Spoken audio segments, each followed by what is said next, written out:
Hey, everybody. Welcome back to the You're Not Broken podcast. I am in Seattle.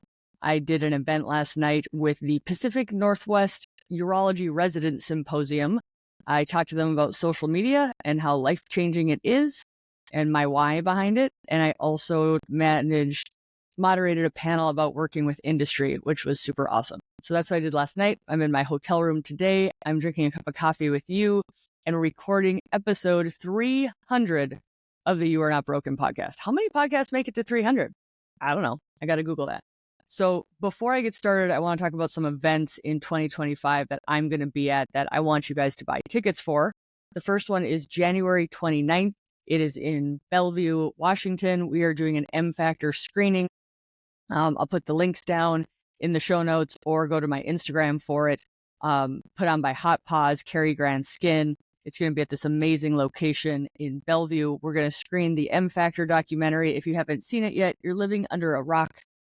And then I'm going to kind of do a little stage show, talk about my why, and then do a lot of Q&A because the Q&A at the M Factor documentaries is fire because everybody's fired up from watching the documentary. I was talking to the residents. So there's 32 urology residents at this conference yesterday. And I do my thing. I tell my story. One person asked a question. One person. I was like, my women at my sex med and menopause things, one person doesn't ask a question. We could literally bring pajamas and go until the morning and order in coffee. So it was kind of a shock. I was like, holy shit, nobody actually asked questions? And then I was like, what's wrong with you? Where's your curiosity? Okay, so January 29th, Bellevue. Yes, I see a couple of people saying, yes, I'll be in Bellevue. Get your tickets. It's the evening. I think it starts at 7. It's a little bit later. So go out to dinner with your girlfriends and then come. January 29th, Bellevue M Factor screening. Get your tickets. Then March 1st, So Hot Right Now event happening in Sydney, Australia, Sydney Opera House. The tickets are at this point, I think, halfway sold out and it's still 2 months away. So I know Sydney's big, Australia's big. Get your tickets now because you probably won't be able to get them closer to the event because it's going fast. And there's somebody else that's going to be announced to be there who hasn't been announced yet. And once they get announced, then it's really going to get sold out. So come for me, stay for all the other people. Sydney, Australia, March 1st. Get your tickets now. Sydney Opera House. Again, I'll put the link below and the link is in my Instagram. Then the next one just announced May 16th and 17th at Miraval in Arizona. I'm going to do a retreat with Dr. Lauren Stryker. Hilarious. We're hilarious together. And Dr. Ellen Gendler, who's a dermatologist. So urologist, dermatologist, gynecologist, walk into Miraval and have a retreat. So yeah, somebody asked if I'm going to be at Ishwish. No, because Ishwish in Atlanta in 2025 is the same weekend as Sydney, Australia. Sorry. I know. You guys will have to give me everything. Give me the updates of what happened at Ishwish. Last year, Ishwish was, for anybody who doesn't know, Ishwish is the International Society for the Study of Women's Sexual Health. For anybody who, it was in California, and I did an almost 2-hour podcast afterwards from all the notes that I took. So I'm going to have somebody else take the notes and then be on my podcast and tell me what happened at Ishwish, and we can talk about it. That's a good plan. I already know who I'm going to ask. This is going to be good. Okay. So that's May 16th through 17th, Miraval. I think there's space for 50 people. It's non-medical, general, midlife, perimenopause, menopause, postmenopause. We do not have an age restriction on it. But come learn all about sex med, hormones, and skin and hair, which is awesome. So somebody said I started the estradiol on my face 2 days ago. Yay! Is Premarin cream as safe as estradiol? Yeah, well, nobody's done I've not seen a head-to-head trial looking at Premarin versus estradiol in the vagina. There's 2 different creams in America available. Premarin is conjugated equine estrogen. Estradiol is straight up bioidentical estradiol. They're both good. They've both been around for decades. I usually go with the estradiol for 2 reasons. Number 1, the tube size is bigger, and number 2, it's cheaper. Well, that's a good question. This is a whole podcast. What's better, estrogen patch or oral dose? Pros and cons of both. That's my very short answer. If I was on a deserted island and needed hormones, I would take oral if that was all that was available. But most people now do transdermal. Can we get a vaginal cream without phthalates? Yeah, just get it compounded. So there's things in products that have to be shelf stable, need things in them. is my understanding. I'm not a chemist, but you can always get things compounded and get it in a cream, get it in a gel, get it in an ointment, anything that they can do. It's just tell them you don't want phthalates in it. If phthalates ain't your thing. Okay, so that was May. October is the next one, and it's going to be October 17th through 19th in Sedona. So I did my first retreat last year in Sedona, more medical focused. So this retreat is smaller. It's only about 20 people. It's very nice. Somebody saw me at Cafe Adagio this week. I told my friend there's a famous person. You can say hi to me. It's totally fine. I was actually having coffee with 3 sex therapists, which was super fun. Coffee and talking. I'm starting to make a living from it, you guys. It can be done. Let me tell you. So more medically based nurse practitioners, PAs, MDs. You can use your CME. This is October 17th through 19th in Sedona. I'll put the link in the podcast show notes, and the link is in my Instagram bio. Do I think HRT can help with OAB? Yes. Somebody else asked another really cool. Somebody said surgical menopause is progesterone still useful? Yes. Progesterone is not necessary, but it's useful. So we have progesterone receptors all over our bodies. Progesterone helps bones in high enough doses. It helps hot flashes. Certainly helps the brain. A lot of people say it helps with their anxiety. Really helps with sleep. So progesterone for the win. There's a story behind that. The story is the previous medication was medroxyprogesterone acetate. That was the progestin used in the Women's Health Initiative. And if anything increases your risk of breast cancer, it's probably medroxyprogesterone acetate. So then they said, don't use progesterone, but micronized oral progesterone, which is bioidentical, which is what your body makes, is not medroxyprogesterone acetate. It's like apples and oranges. But that's where to understand, because part of my teaching is helping people understand and not just say yes, no, maybe, but understand it. So understanding why people are like, you don't need progesterone if you don't have a uterus. You don't need it is like trying to not have people take HRT, especially if it was the not bioidentical stuff. So I said sleeping better than ever since starting pee. The real stuff, not synthetic. Yeah, exactly. Okay, you guys. So that was the thing. January 29th, Seattle. March 1st, Sydney Opera House. May 16th and 17th. Miraval in Arizona, October 17th through 19th, Sedona. So come on, come all for all those things. The point of this recording is that this is episode 300 of the podcast, which I like pause for the cause on that. Like 5 years happened January 1st. This is now 300 episodes of the podcast. Raise your hand if you were with me from the start, because there's not many of you. And I love you, and I love the new followers. And I specifically, especially love the people who share this podcast. Like I shared it with my friends. I shared it with my patients. I share it with my coworkers. I share it, all the sharing, share it with my husband. All the people who've shared this podcast to make it a big podcast is freaking amazing. I checked as I tend to do, I checked the Apple Podcast health and fitness rankings yesterday, and it was like 55. So that's anything in 100. If you're on the Apple app, if you're big enough to be numbered on the Apple app, like big on us. So this is just telling us how hungry people are for accurate medical information and all the things. So the point of this podcast, 9 minutes in, is things I think everyone should know. So if I could say this is what the world should know, again, this is focused on our niche, our genre, why we listen to this podcast. I'm going to list them. I'm going to see if you guys come up with any more, and I'll add them. Okay, number 1, vaginal estrogen for every body post-menopause. It's safe. It's effective. It decreases urinary tract infections by 50%. It keeps people sexually active because it keeps your skin healthy. It's cheap. The package warning on it is wrong. We're petitioning the FDA to get that removed. So number 1 in things I wish everyone should know, vaginal estrogen is for everybody.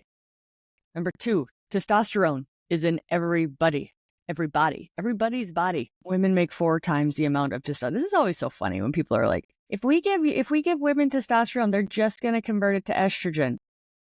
2 points on that. Number 1, in women's bodies, naturally, they have 4 times the amount of testosterone than estrogen. So their bodies aren't even converting it all to estrogen. Number 2, when we give trans men testosterone, they're not all on blockers. They don't convert to estrogen. Number 3, we've got multiple papers where we give women testosterone and then we check their estrogen level before and after. We have that published data. Their estrogen does not go up and they're not on blockers. So number 2, testosterone is in every body. Number 3, 10-minute visits are not healthcare. For anybody who doesn't know, I just quit I'm not brave enough to do an entire podcast episode on this yet, but never say never.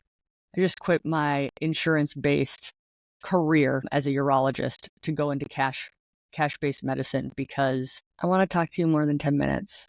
I want to hear you. I want to know you. I want a doctor-patient relationship. I want to create what used to exist and now can't exist in insurance-based medicine. So cash it is. Come on, come on. Opening Bellingham, Washington, March 2025. So 10-minute visits aren't healthcare. That's number 3. It's very hard to do hormones and manage hormones in a 10-minute appointment once a year. It's impossible. Number 4, penis in vagina sex is just one type of sex. I just did a reel last night actually. There was like these effing medical health websites. Well, I'll just say that. Basically, the headline says, scientists discovered the right amount of sex for men to have to protect their heart. Like, that's the clickbait. The nice thing about this article is they actually linked the scientific paper to it, so I got to read it. Correlation study. They researched men and women, and it's true for both of them. And if you had too much sex, it's going to get correlation. If you have more than 103 sexual episodes a year, and this is they didn't ask about masturbation. They just asked about vagina or anus. You actually had an increased risk of death. Where's that clickbait article? So point being, when people say sex, when penis in vagina sex is just one type of sex, would a Canadian person be able to get an appointment with you? Drive down. I'm 20 miles. I always joke I'm 20 miles south of the Canadian border, and I'm like, maybe the Canadians don't know what that means, and I need to convert that into kilometers. I'm a couple of kilometers south of the Canadian border. Drive on down. Number 5, menopause is normal, suffering is not. Again, if you are new to this podcast episode, these are things I wish everybody knew. Menopause is normal, suffering is not. The majority of animals, and I don't just mean mammals, I mean like there's insects, there's the fruit flies, this is true, some yeast strains, this is true. Organisms outlive their ability to reproduce. So you don't like have a baby and die, except for like some insects do that. But they think there's an evolutionary benefit of keeping the body going past the ability to bear children. This is for female organisms, so that you maximize the potential of years that you can have children, is like to make the body live longer than that. That is not uniquely human. Do not let people tell you this bullshit of there's only 4 other mammals. This is not true. Now, most mammals don't have periods. Most mammals will self-resorb their uterine lining. They don't bleed all over the place. Probably safer, right? Blood smells. But this myth of like only four whales go into menopause in humans, that's not true. Other wild apes and chimpanzees and animals in zoos, they don't have babies up until they die. You're the only person I listen to on live on Instagram. Oh my God. I love that. Okay, so that was number 5. Menopause is normal. Suffering is not. Don't tell people you can't suffer because you're going through something that's normal. Breaking a leg is normal. Having a baby get stuck in your birth canal is normal. We don't tell people that's normal, just suffer. Number 6, alcohol causes cancer. That's news to some people. I was at a dinner last night with doctors and they're like, yeah, but everybody knows that. And I'm like, no, everybody doesn't know that. So the irony of vaginal estrogen having a cancer warning on its label when it doesn't cause cancer, combined with alcohol, which causes 7 different cancers and has no alcohol warning, right? Oh, where can you find info about the upcoming clinic? md.com/clinic. There you go. My website /clinic. Right now, there's just an email to fill out. We're actually sending out the first email for like the email list of interested people for the clinic is big. It has like 2,800 people on it, but not everybody there like wants to come, understands that I'm not taking insurance, all the things. So we're actually going to send out the first email to that group of people within the week. So get on it. Number 7, osteoporosis can be reversible. Not in everybody, otherwise we would do that. But the amount of people who believe that you can't improve your bone health is astounding. They just think it's a fixed state. Your bones are dynamic. They're not like metal rods. They're like living organisms, like a plant. right? It's like if you take away what it needs, it doesn't do as well. If you give it what it needs, it does better. So osteoporosis is reversible, probably not in everybody. Otherwise, we would be doing it a lot more. But the belief that it's not reversible is very fixed. And I've seen it time and again where women come in and they tell me, they're like, oh, I was osteoporosis. Now I'm osteopenia. Osteopenia. Now I'm normal. Like, you can do it, but you can't do it sitting on a couch, eating like crap, not moving, not being on hormones, right? Like, it's a combo package for exercise, strength resistance, protein intake, hormones, all that. And it takes a while to improve. So they usually recommend checking a DEXA like a year after you start. So it happens slowly. It slowly gets better. You're so sweet. Somebody's like, I'm on your clinic wait list. Pick me, pick me. Yeah. Okay, number 8. Estrogen doesn't cause cancer. Hormones are food. They help our bodies thrive. They can feed cancer, right? Cancers are hungry little bitches, and they love the hormones because they're like, this is what I need to build, right? But food doesn't cause, the hormones being the food doesn't cause. Just my analogy for this in my next book is oxygen feeds fire, but oxygen doesn't cause fire. So food, the hormones are oxygen. You got to take the oxygen away when you're fighting cancer, but it doesn't cause the cancer. Ergo, they're safe. There's actually multiple studies looking at testosterone being breast protective, progesterone being breast protective, and then women in the Women's Health Initiative who are on estrogen only had a 20 to 30% decreased risk of breast cancer. So hormones are breast protective. Okay, number 9, because I'm keeping track. Perimenopause is real, and birth control isn't the only options. Do I need to expand on that, or is that just a fact? Like, it's real. I see you. Just because doctors didn't get trained in it doesn't mean it's not real. Somebody just, this is worth saying. I'm a fitness pro, and I've been on, first of all, shout out to the fitness pros. You guys are awesome. I've been on pellets. My muscles is not an issue, but I have extreme hair loss, and my hormones are out of whack. Well, yeah, pellets will make your hormones out of whack. They're not natural levels. They tend to be high levels. Listen to my hair episode with the amazing dermatologist at Chicago Skin Doc for Instagram to talk about options for hair loss. I would also see somebody for options for lowering your hormones if they're too high. Okay, number 10, exercise is the best medicine. There is not a drug, pill, supplement, anything that is as good as exercise in bone health, muscle health, metabolic health, brain health, moods, sleep. Like, the list makes you look sexy as fuck. Like, exercise is awesome. And some people don't like the word exercise. It sounds like work. Just start moving your body. Start moving your body. Whether that's mobility. I love a good mobility exercise on the body platform. They've got tons of mobility. So it's not like yoga, but it's like kind of stretching and moving. And it feels, when you're done, your body feels so fantastic. So see also lift weights. Should I take hormones if I've been through menopause for several years? Yeah, it's an option for you. Most people can take hormones. Check out my podcast episode.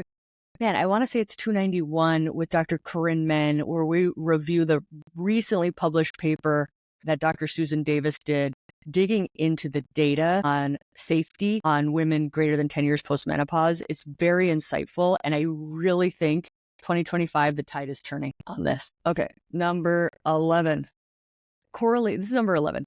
Correlation does not equal causation. So many people, this is interesting when people say like, estrogen causes cancer, something like that. That doesn't mean it causes cancer in everybody. It means if you take a crap ton of estrogen for years, some people will get a uterine cancer more than other people if they're not protected by progesterone. That's very nuanced. But to just say that estrogen causes cancer is way scary, right?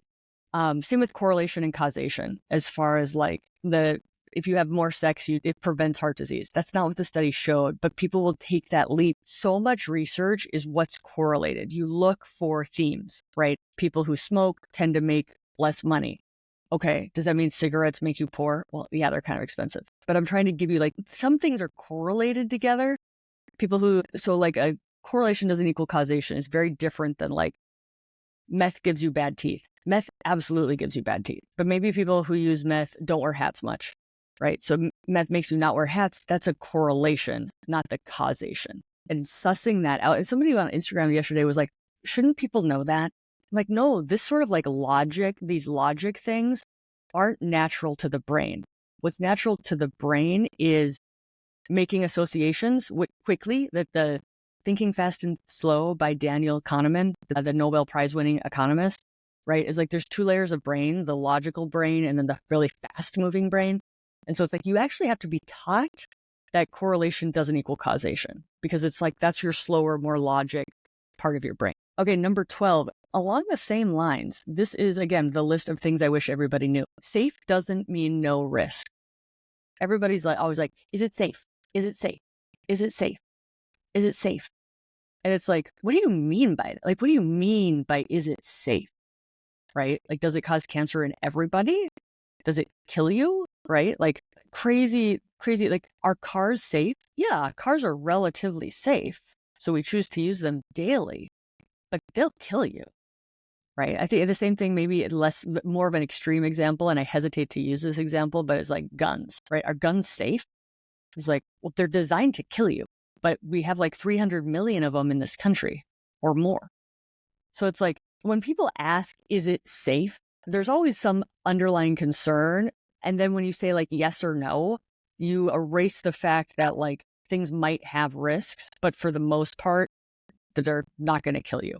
Like the medications, right? Is spironolactone safe? Is testosterone safe? Is vaginal estrogen safe? I would say for the vaginal estrogen, yeah, like all of these things are very safe. It doesn't mean they don't have side effects. So like that's the nuance I want people to know.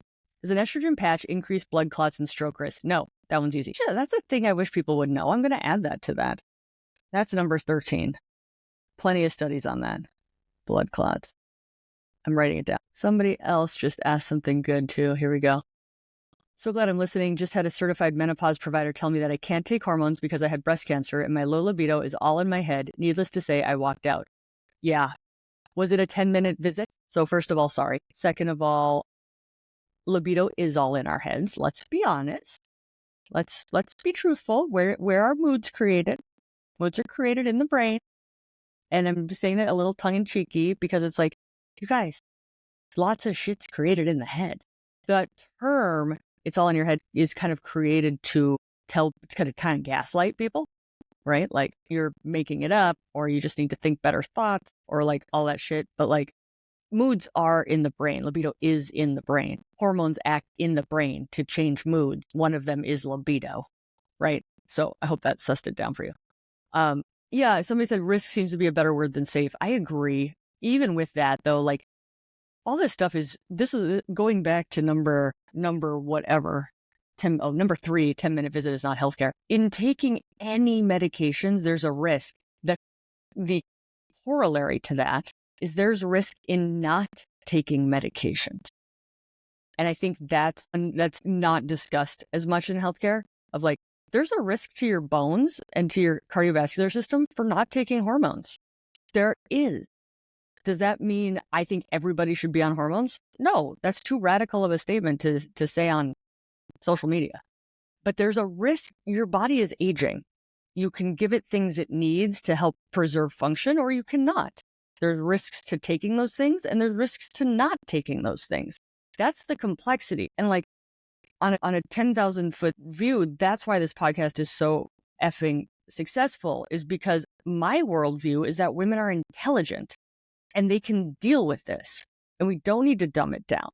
But to go around being like, I thought it was safe and then I had a blood clot. It's like, it can be safe and you can get a blood clot from, whatever medication we're talking about. So like birth control, very safe, safer than pregnancy, but there's risks with it, right? Not safe in everybody.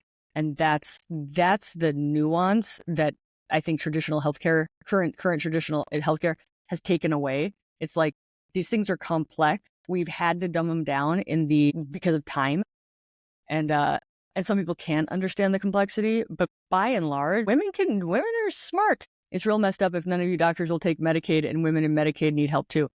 Don't preach to me, man. You can't keep a business open with those sort of dollars. You need to talk to the insurance people and be like, you need to pay living wages so that doctors can pay receptionists and nurses and the people who take out the trash and the people who insure the building and the people who clean the carpet. Like, that's healthcare. It's all the people. And if Medicare gives you $23, you can't do that. No other business would take that business. So don't complain to the doctors about not taking these incredibly low-paying insurance. It's not insurance. My opinion, it's not insurance if nobody can take it. And same with physical therapy. Like, you cannot do a 1-hour physical therapy visit for $42. Like, you have to pay for internet and electricity and your website maintenance guy and your computers. And you need to put down the de-icing on the sidewalks and have insurance for when people fall. You cannot take these crappy insurances and actually build a business to keep the doors open. So don't get upset at the doctors about this, and don't get upset at the physical therapists about this. Talk to your insurance provider and be like, I want insurance that actually can afford to keep these places open, because you're losing a ton of physical therapists and you're losing a ton of doctors in this system. There you go. Number 14. This is interesting. I will leave us with this one. Use it or lose it is a myth. Going back, this whole thing is a list of things I wish everybody, for anybody who's just joining us, this is a list I think everybody should know. So use it or lose it is a myth. Anybody telling you need to put something in your vagina to prevent atrophy, that's a myth. That does not exist. We do not have that data. But/and there is some data. There's a new study, and I need to get her on my podcast, that if you take a vibrator and you put it on the outside of the vulva, you're not putting anything inside the vagina. It's just outside of the vulva. I think it's 5 to 10 minutes, 3 times a week. You're just sitting, chilling, vibrating the vulva. It actually improves lichen sclerosis. It improves atrophy scores. This is on like exams by trained people. Decreases actual intimacy. Increases like sexual function. Right. So I always get a little triggery when people are like, you should have sex, otherwise bad things will happen. But there's something to like improving blood flow and vibration that helps the pelvis. So penis is not a magic wand by any means. And I never want anybody to have intimacy when it hurts. So all of those things. Information about testosterone for help with incontinence when estradiol alone isn't working. Yeah, there's a couple of papers on incontinence for testosterone for stress incontinence. Certainly off-label. Certainly most people do not know about those papers, but I know several people whose stress incontinence has gotten better when being on testosterone. How do you sign up to be in the vulva vibrator study for science? It was happening in California. That's where that study was. Can a 68-year-old woman who's never been on HRT start taking estrogen? This is like the number one question, you guys. Go back to episode 291, listen to that. And vaginal estrogen, always start your 92-year-old mother on vaginal estrogen. And then as far as systemic goes, the transdermal is safest, and the data is overblown about the risks. So, all right, you guys, what I'm asking for you, that was 14 things that I think everybody should know. And anybody else have some big things that you think everybody should know before we wrap up this episode? We'll see. Where does somebody apply testosterone cream? Most commonly is like thigh, leg, estriol and facial moisturizer. Yes. So why not? Test blood for estrogen levels when on estradiol. That's a fantastic question. Not standard of care to do so. We go by symptom resolution and how you're feeling, but you can. So to me, like if a woman's like, I don't know if I want more, and I don't know, and blah, blah, blah, blah, blah. And there's not established guidelines for what estradiol levels should be. And everybody absorbs transdermal at a different. Some people are like super absorbers. Some people, it takes them a lot to absorb. So it's not great. I check estrogen levels commonly. Not that that's standard of care, and not that I'm telling people that that should be standard of care. But I'm like, dude, but no skin off my back if you want some labs drawn just to see where you are. Like, it's perfectly fine. Can osteoporosis be reversed with progesterone without estradiol? We've got some progesterone-only data. Geraldine Pryor, MD, she's out of Vancouver. She's got the progesterone data. I can't say that with a resounding yes, but I do know that there is some data looking at DEXA. Okay. If still getting a period, can you go on progesterone only to help with sleep? Absolutely. How high can testosterone be before side effects? That is an individual. That's going to be different for everybody. Okay. I think that's it. Things I think everybody should know. That was 14 things smattered in with Q&As. I think you guys like this podcasting, Instagram, me going off the cuff stuff. So I will do it more if you guys approve of that. And then just to rehash where I want to see you, I want to see you in Bellevue, Washington for the M Factor screening on January 29th. I want to see you in the Sydney Opera House on March 1st. I want to see you May 16th through 17th at Miraval in Arizona. And I want to see you October 17th through 19th in Sedona with me.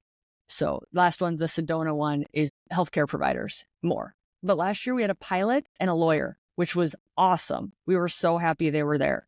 So if you are like smart, curious, want to know about sex med and hormones, and you're not a prescriber, you're still welcome. But it is more prescriber how-to centric. Because it's like learning the nuts and bolts, you know. That's so Sedona in October 2025, 17 through 19. That is almost halfway sold out already. That's only 20 slots. So once people get to the whole like, hey, I think I should know how to prescribe and do this, and I believe that hormones help, how do you actually do it? The nuts and bolts of it, that is what that course is about. So name of that conference, that was the Kelly Casperson retreat in Sedona. So link on Instagram, Linktree, and I'll put the links in this podcast show notes. How to sign up for Sedona, go to my Linktree on Instagram. There'll be a link for the Sedona sign up, and then I'll put that link in the podcast show notes. So love you guys. Until next time, things I think everybody should know. Love you.